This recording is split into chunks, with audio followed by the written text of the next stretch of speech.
Fala galerinha, tudo bem com vocês? Olha só, então voltamos mais uma semana, segunda semana do último ciclo do Chave do Enem no ar. Semana passada, linguagens, simulado feito, encerrado, hoje tem correção. E você sabe, depois de linguagens vem matemática, então prepara-se porque na aula de hoje, essa noite ou em qualquer momento que você estiver assistindo, lembrando que fica aqui disponível no canal Educação Adventista Brasil, seja hoje, amanhã ou ano que vem, nós temos aqui 4 anos de programa para você poder recapitular, resolver exercícios, tirar dúvidas, material bastante rico, hein? Inclusive, recomendo que você compartilhe com quem está precisando estudar também. E todo produto nosso, todo conteúdo nosso, vem lá da apostilinha da CPB, você pode voltar e consultar também. Bom, sem mais demoras, então, estamos na noite de matemática, e matemática é com ele, professor Rubens. Professor, vem para cá e você senta aí, pega a pipoca, pega a água e acompanha com a gente. Chave do Enem está no ar, roda a vinheta.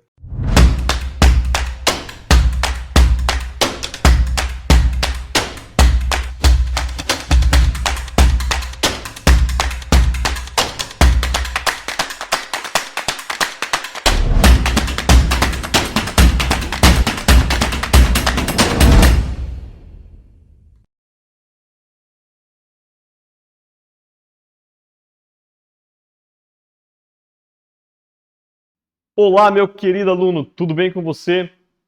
Chegamos na reta final do ano e esse será a nossa última aula sobre conteúdo do ensino médio para o primeiro ano.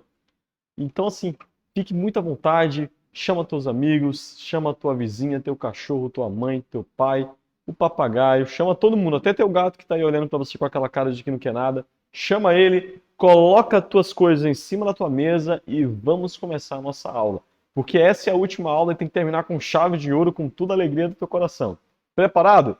Aperta os cintos e vamos embora, porque o que nós temos para hoje já está na tela. Para hoje, a gente vai falar sobre geometria analítica. É uma parte muito bonita da matemática, uma parte bastante importante, pois trabalha com a parte de análises. Então, nós vamos trabalhar também com a geometria, posição de retas, posição de inclinação de reta, alinhamento de pontos, toda essa parte que a geometria trabalha, só que agora nós vamos analisar analiticamente. Vamos fazer contas lá usando expressões algébricas para entender como é o comportamento desses caras, tá? Então nós vamos falar de alinhamento de 3 pontos e vamos fazer o estudo das retas, desde a sua inclinação até a posição relativa entre elas. Beleza? Primeira parte que a gente vai falar sobre o alinhamento de 3 pontos. Ó, pensa só comigo, vem cá. A gente vai primeiro definir o que seria um alinhamento de 3 pontos para a gente poder prosseguir e dar sequência no estudo. Então, o alinhamento de 3 pontos nada mais é dizer que 3 pontos estão alinhados se eles pertencem ou estão contidos na mesma reta. Ou seja, em outras palavras, se você desenhar uma reta que passa por 2 pontos, o terceiro ponto está nessa reta. Tranquilo? Imagina aí 2 pontos quaisquer. Em qualquer direção esses pontos podem estar. O terceiro ponto ele só vai ser alinhado se ele estiver contido dentro dessa reta que passa pelos 2 pontos seguintes. Então nós vamos utilizar primeiro o método do coeficiente angular, que é um método que define muito bem o alinhamento desses 3 pontos. Então vamos supor 3 pontos quaisquer, ponto A, ponto B e o ponto C, onde o ponto A tem coordenada x e y, o ponto B tem coordenada x2, y2, o A x1, y1, y1, o C x3, y3, e a gente quer calcular esse coeficiente angular chamado de μ, ou m, como algumas pessoas gostam de chamar. O coeficiente angular também tem outros nomes. Ele é chamado também de inclinação da reta tangente, tá? Quem vai ser então o professor? A inclinação da reta que passa pelo ponto A e pelo ponto B. Vai ser a diferença do y do B menos o y do A dividido pelo x do B menos o x do A. Traduzindo para termos de fórmulas, vai ser y2 menos y1, x2 menos x1. De modo igual, nós vamos ter que pegar, por exemplo, de A a C, ou de B a C, tanto faz. Também vai dar certo do mesmo jeito, tá? O que nos garante, professor? Se esses caras estão alinhados, se eles são iguais, eles possuem o mesmo coeficiente angular. Traduzindo para o português, eles possuem a mesma inclinação da reta tangente. Então, o lado esquerdo do nosso slide precisa ser exatamente igual ao lado direito do nosso slide. Se isso não acontecer, eles não estão alinhados sob nenhuma hipótese, tá? Caso eles estejam alinhados, a gente diz que esses pontos são colineares ou simplesmente alinhados. Aqui está um exemplo muito prático para a gente poder entender. Aqui a gente tem um ponto A, ponto B, ponto C, com as suas respectivas coordenadas, e a gente pensa o seguinte, ó, note comigo, se a gente faz a tangente do ângulo alfa ali embaixo, a gente pega as medidas do cateto oposto, que é a variação de y, com o cateto adjacente ao ângulo alfa, que é a variação de x. De modo análogo, a gente faz para o ângulo beta ali também, encontrando-se assim os valores.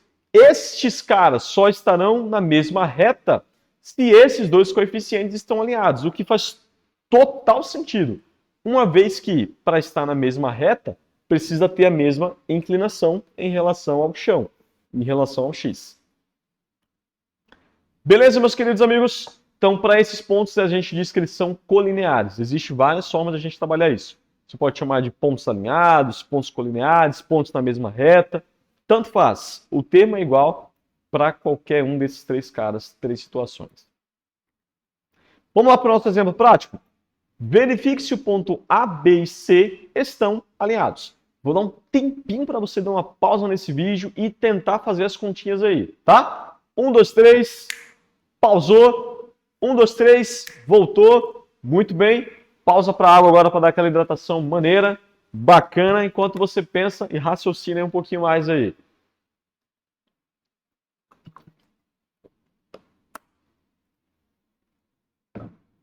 Muito bem. Vamos fazer nossas contas agora? Vamos ver se você mandou bem. Se a gente pegar ali o ângulo A, a gente vai ter a variação do y em A em cima. Então, 6, que é o y do B, menos o 2, que é o y do A.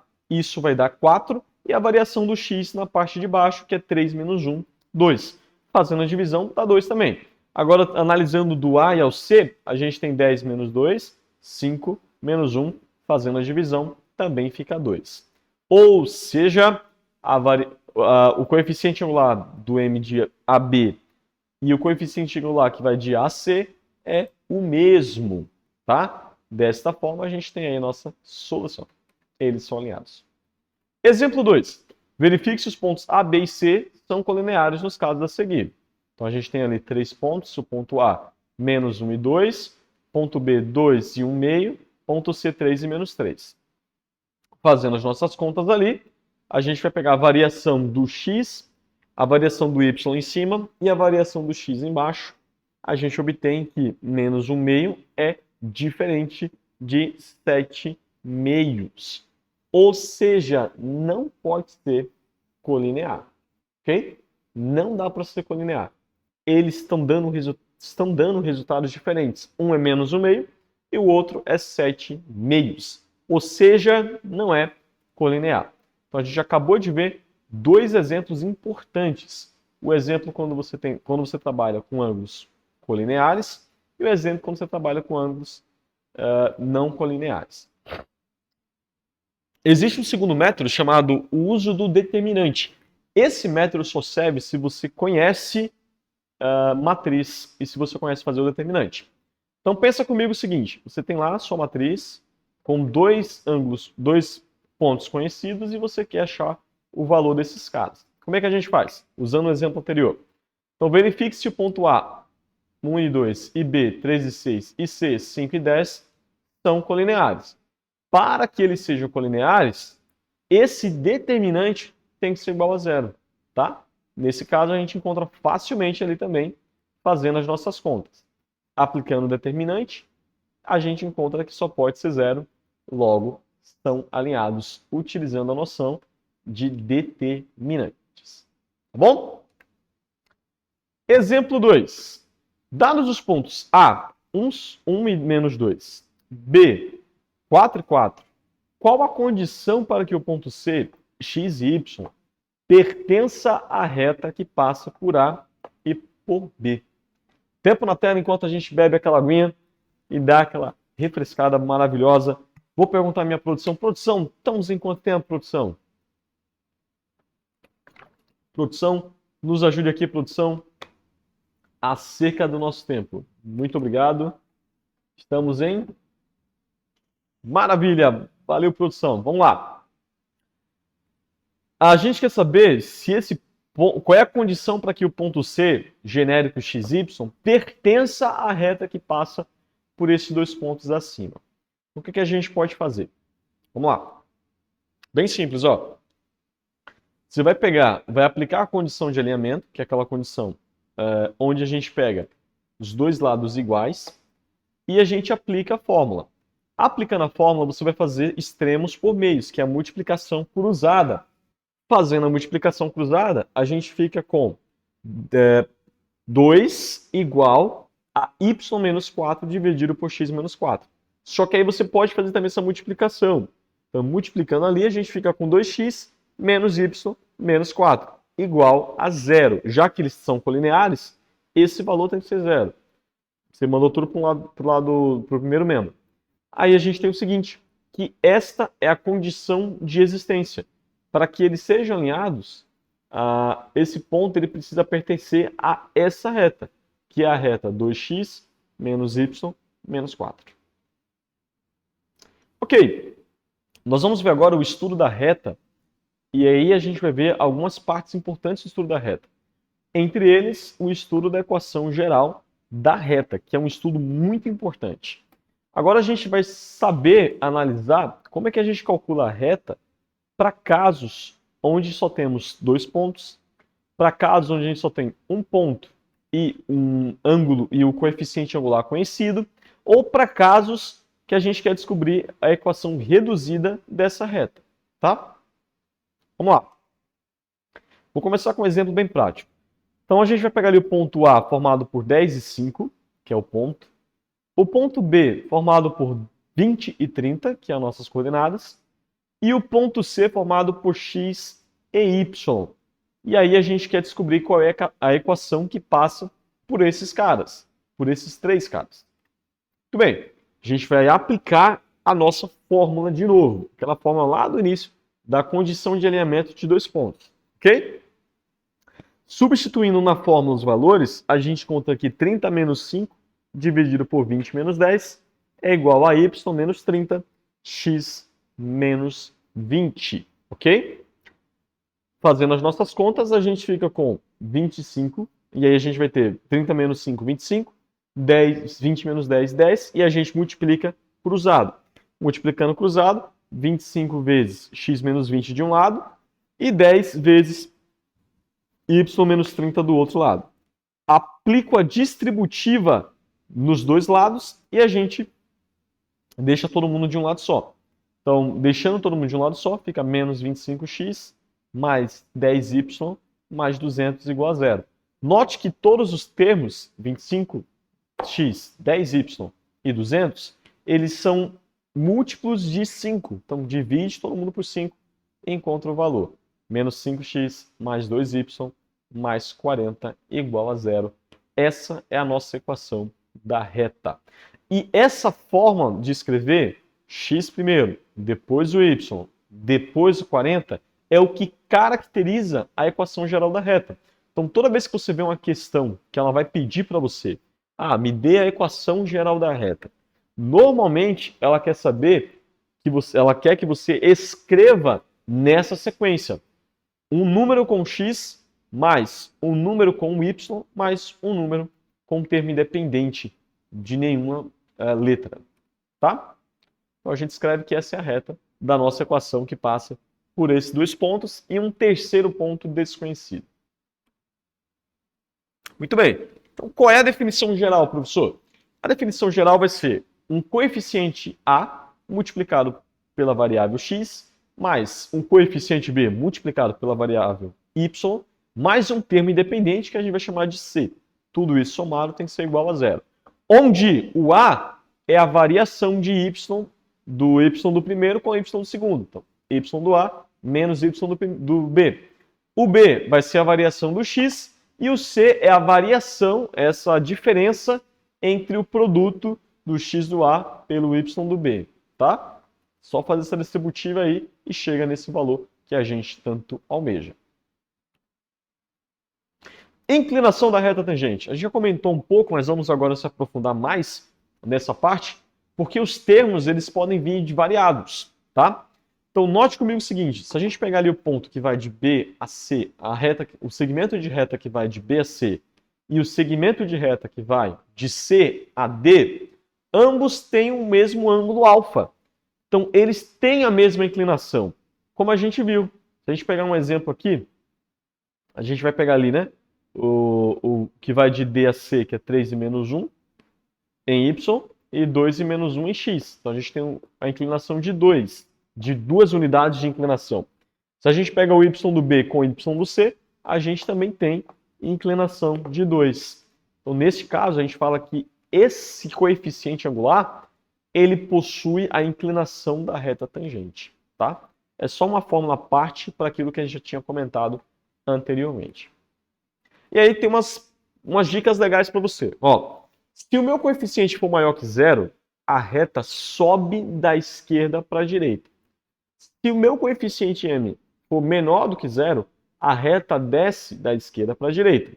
Se o meu m for igual a zero, a reta é horizontal. Não faz sentido, ela é totalmente horizontal. Se meu m é indefinido, divisão por zero, a reta é vertical. Beleza? Vamos, por exemplo, encontra a equação da reta que passa pelos pontos menos 1 e 2, 1 e 2, 3 e 6. Então a gente vai fazer agora a inclinação. Primeiro, 6 e menos 2, 3 menos 1, vai dar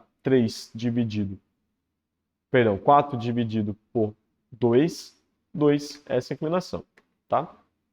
Ali a pergunta está errada, é encontre a inclinação da reta, não encontre a reta em si.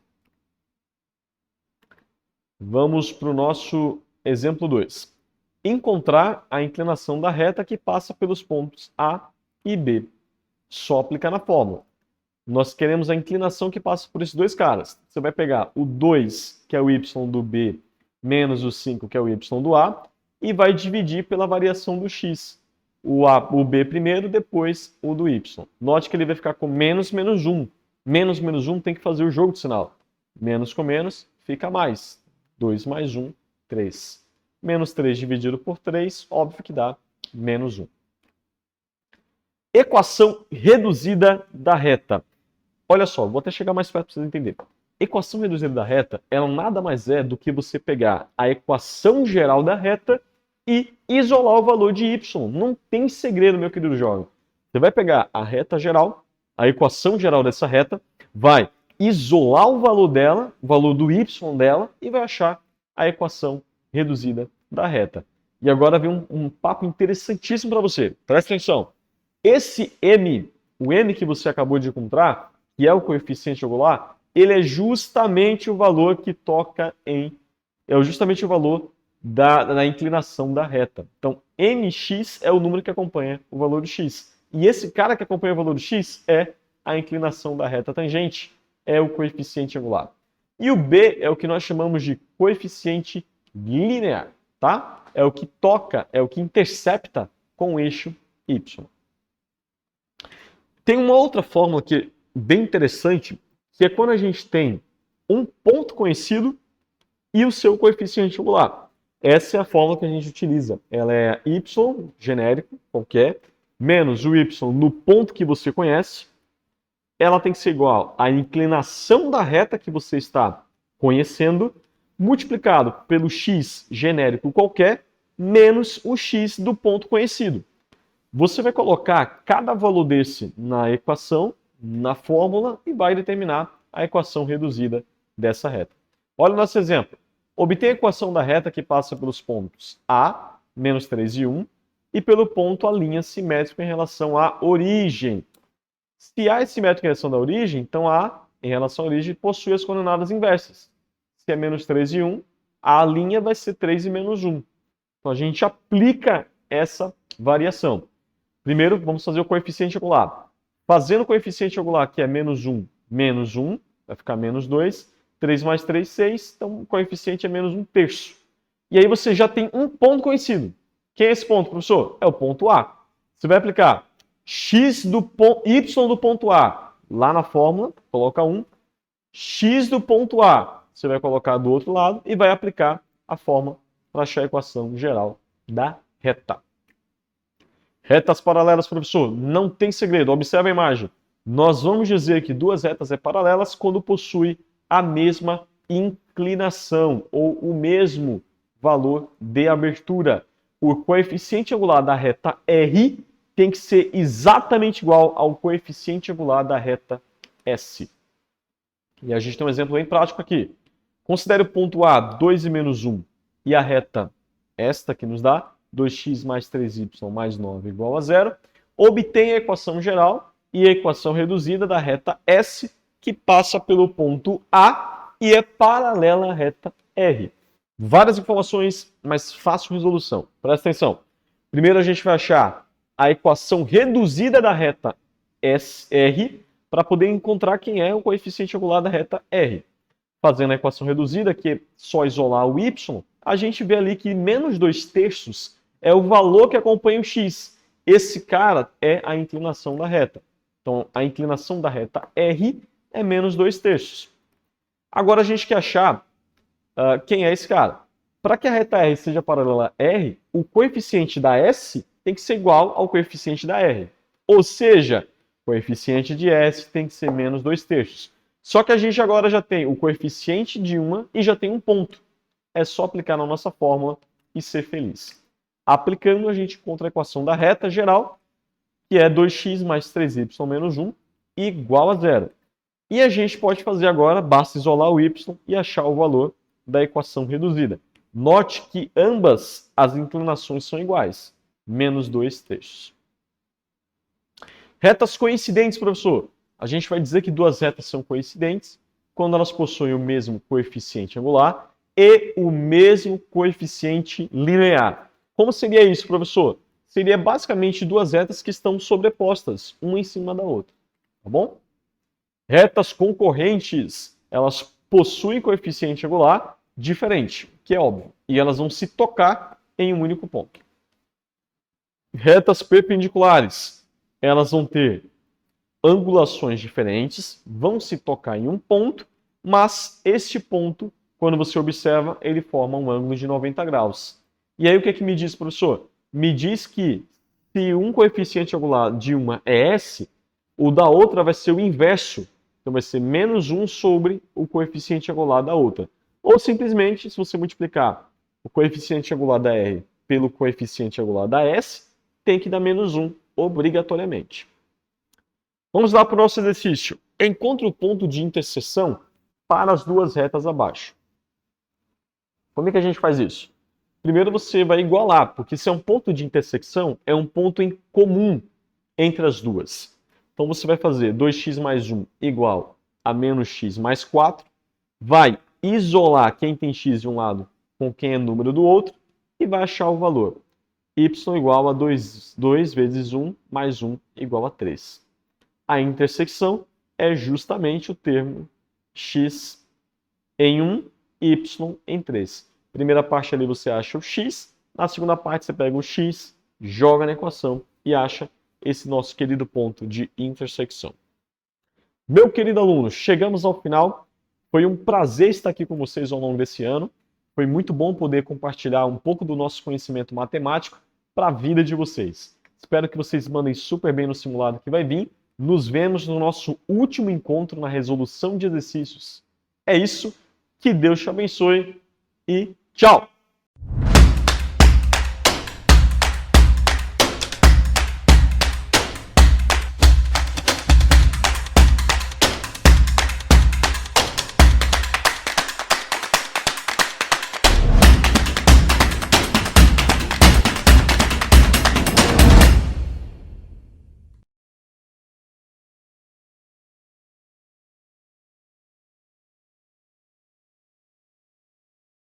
E aí, galerinha, gostaram da aula de matemática? Que bom, né? Rever esses conteúdos tão importantes. Você sabe que você pode voltar sempre, ver todo o material aqui no nosso canal da Educação Adventista Brasil. A qualquer momento, qualquer lugar, qualquer dispositivo, nós estamos aqui disponíveis para vocês. Então, vamos fechar a nossa noite com correções de exercícios de linguagens, literatura e língua portuguesa, para que você possa verificar o que você acertou, o que você errou e tirar as dúvidas do simulado da semana que se fechou agora, ok? Lembrando que depois dessa live tem simulado de matemática. Então, fica aí, assiste depois. Nos vemos na próxima semana. Fala, galerinha! E aí, tudo bem? Preparados para mais uma aula aqui do Chave do Enem? Então vem conosco para termos uma aula sobre língua portuguesa, linguagens. E nesta noite nós vamos trabalhar a resolução de alguns exercícios. O primeiro exercício vai falar sobre o uso de algumas preposições. E o enunciado diz o seguinte, ó. Isoladamente, as preposições são palavras vazias de sentido, se bem que algumas delas contenham uma vaga noção de tempo e lugar. Na frase, porém, exprimem relações as mais diversas, tais como assunto, causa, companhia. A relação expressa pela preposição sublinhada no trecho. Espumas são leves, não são feitas de nada, é a mesma da preposição destacada na frase, ou seja, você tinha que ver qual dessas alternativas, o de, né, a preposição, teria o mesmo sentido da frase que nós estamos analisando ali. Espumas são leves, não são feitas de nada. E aí, o que você marcou?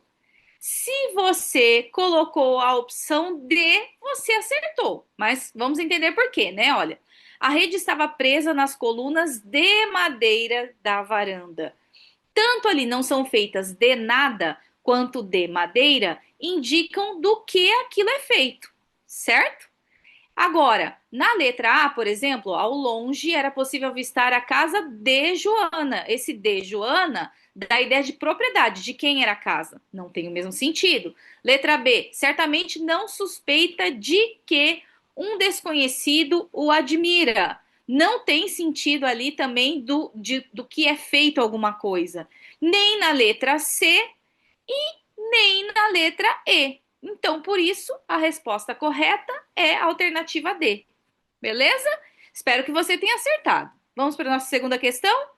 Na nossa segunda questão, nós temos também um outro texto, mas nós vamos analisar primeiramente ali o nosso enunciado, que também vai tratar sobre preposição. Então, no trecho, ao fundo, no terraço, tinham desaparecido as colunas da pérgola.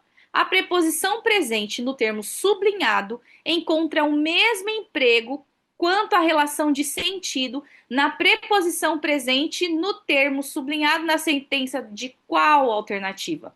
Alternativa A, B, C, D ou E? Então, primeiro você tem que identificar qual é o sentido dessa preposição A junto ali naquela expressão, ao fundo, para depois identificar em qual alternativa você vai ter o mesmo sentido. Então, vamos lá? Se você respondeu a alternativa A, você acertou, ó. E o pequeno balcão da fachada, cercado de ar, parecia um mirante espacial, baixado ao nível dos míopes. Então, esse ao fundo indica lugar. E esse ao nível dos míopes também vai indicar em que lugar, né, aquilo foi baixado. Agora, ao chegar à Amazônia, ele vai identificar em que lugar ele chegou, né? Mas não tem o mesmo sentido de, como que eu posso dizer, onde aquilo estava, certo? Agora, ao entardecer, vai indicar tempo.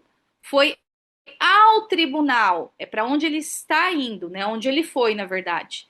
E ao romper da aurora, indica tempo, tá bom? Agora, nossa questão 3 também vai tratar de preposições, porque afinal, esse é o assunto da nossa última aula. Então, o enunciado diz o seguinte: as preposições têm dois valores básicos. Podem ter valor gramatical, quando são exigidas por um termo anterior, com presença obrigatória, e valor nocional, quando são empregadas para acrescentar alguma informação ao texto. Assinale a frase em que a preposição de mostra valor nocional, ou seja, quando são empregadas para acrescentar alguma informação ao texto e não porque ela é exigida por uma palavra anterior. Então, em que situação isso aí acontece? Em qual alternativa? Se você respondeu a alternativa E, você acertou. Olha lá, ó.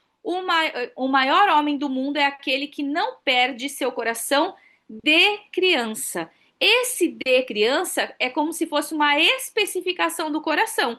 E a palavra coração não exige esse complemento, né? Na verdade, não é o complemento, e sim uma caracterização do coração. Agora, vamos dar uma olhadinha na letra A. O primeiro passo para conhecer-se é desconfiar de si mesmo. Não tem como eu usar o verbo desconfiar sem o complemento. Quem desconfia, desconfia de algo ou de alguém, certo? Então, ele tem valor gramatical e não nocional. A mesma coisa vai acontecer com a letra B, ó. O jovem não precisa. Quem precisa, precisa de alguma coisa. Então, de razões para viver. Logo, o de, a preposição de, é exigida pelo verbo precisa. Na letra C, as crianças necessitam mais de modelos que de críticos. Quem necessita, necessita de alguém. Também a preposição de, que vai ser ali o complemento do verbo necessitar, é exigido pelo próprio verbo. Então, tem valor gramatical, certo? E na próxima questão, um cão velho já não deve latir, pois já não é capaz de morder. Então, quem é capaz de algo. Então, eu tenho ali uma característica que vai exigir um complemento nominal, certo? Então, esse de também tem valor gramatical. Entendido? Então, vamos para a nossa quarta questão, que também vai trazer um outro texto. E aí, nós temos as seguintes passagens ali para nós analisarmos. Ó, há na passagem apresentada diversos elementos de coesão responsáveis pela conexão das informações contidas no texto. É correto afirmar, após analisar os conectivos destacados no texto, que... Então, aí nós temos as 5 opções, né?